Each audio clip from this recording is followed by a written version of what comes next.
uko tungana twese uwaguze hano tuzaza twicare mu inzu polisi nizadukura hano tuzitwikira mu iyi nzu ikongomoke kuko umugabo wa mama wacu turawuzi twese tuzapfira hano niba dutabare tutari twapfira mu iyi nzu.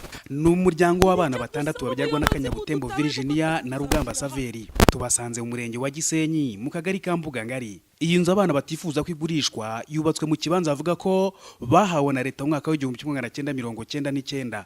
Abana bavuga ko uyu se babyara yataye urugo kuva kera naho umubyeyi w'umugore ngo yahise ajya gushakisha muri Leta Zunze Ubumwe za Amerika akajya yohereza amafaranga gake gake inzu yubakwa gutyo. Se w'aba bana ngo nta n'iritoboye yashyize kuri iyi nyubako. Uyu mugabo ngo yaje guca ruhinga inyuma yubaruzaho iyi nzu ubundi ayishyira ku isoko. Uyu Kanyabutembo nyiri kuyubaka twifashije ikoranabuhanga hari muri Leta Zunze Ubumwe za Amerika yatuganiriye agahinda aterwa no kuba yaravunikiye inyubako none akaba agiye gusaza ameze nk'inzererezi.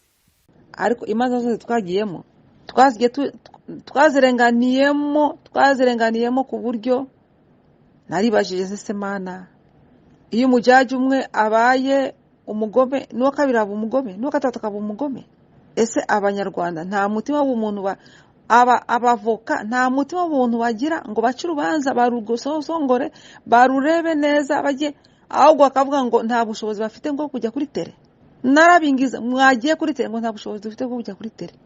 Na n'ubu saba ubutabazi mu nzego zose wera kwa Kagame, umuntu wese ufite umutima w'ububyeyi akatekereza ku buzima bw'umumama w'imyaka 60 waje gucura inshuro muri Amerika, imyaka 16 nkora uburetwa, nkaba nubatse gakondo y'abana banjye, nkaba nubatse amasaziro yanjye, uyu munsi ngo nibahatware bari abana bajye kugase nanjye nzaburaho ntahira.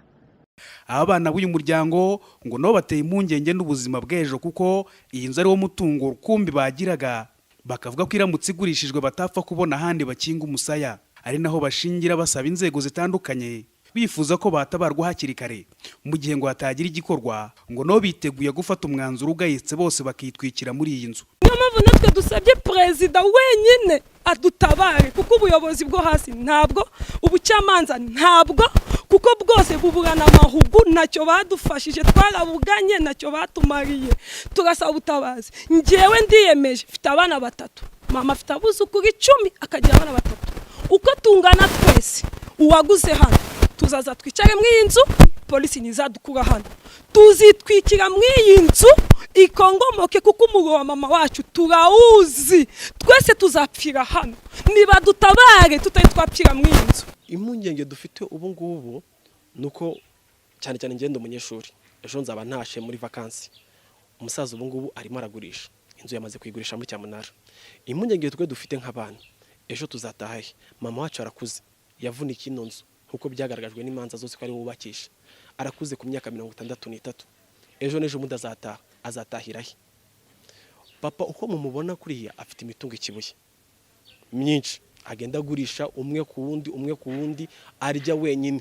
Uko mumbona hano nta kintu cye kimwe nzi, ari ishuri unamaje naho niga ntiyakubwira nahazi aho nta kintu kimwe kimwazi. Agomba gutaha, yagiye guca inshiro koza amabyi y'abazungu kwigwa bunga ryama amashoro kujya yubake hano. Agahinda k'umuntu k'umumama wagushimye imyaka 16 aguha nisa inzira cyubakwa kuva 2000 bamuhano tugeze 2021 inzu nirubakwa. Nk'abayobozi ba Minisitiri w'Ubutabera, abayobozi bose bayoboye cy'u Rwanda turabasaba kudutabara. Ntago dutakiwacu kwishwa, ntago tubishaka, turabasaba ubutabazi. Twumvise ko ari se waba ugiye guteza kuko nyina ntahari, nyina ntari mu mahanga kandi niwe wubatse inzu, niwe wabarihiye amashuri, niwe ukora ibikorwa byose kuko muzehe nta kazi afite ubu ngubu. Tumubona hano hanze nta kazi, nose yakubaka inzu ari nta kazi afite. Kambogo Ildefonse umuyobozi w'akarere ka Rubavu yabwiye Radio na TV10 ko bagiye gukorana n'inzego zitandukanye ku buryo abana batagirwaho ingaruka n'imyanzuro yafashwe n'ababyeyi babo. Nkeka ko iki ngicyo cyo n'ubundi kizanyira mu manza, ariko nanone na leta ifite gahunda yo kurinda umwana ihohoterwa, kurinda umwana ibibazo. umwana akajya mu ishuri akiga agatuza kuko niyo Rwanda rw'ejo.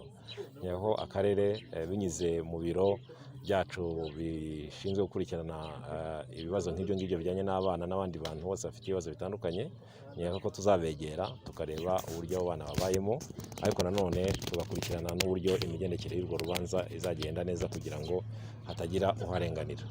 Aba bana bavuga ko biyambaje inzego zitandukanye z'ubutabera basaba kurenganurwa, ariko ngo imikirize y'iki kibazo ntibagiye banyurwa nayo, bakongera bakabazwa n'uburyo iyi nzu iri guteshwa agaciro kuko ngo iri kugurishwa miliyoni 27, bo bemeza ko ihagaze miliyoni 100. D'Antoni Gasigwa, Radio Disi mu karere ka Rubavu.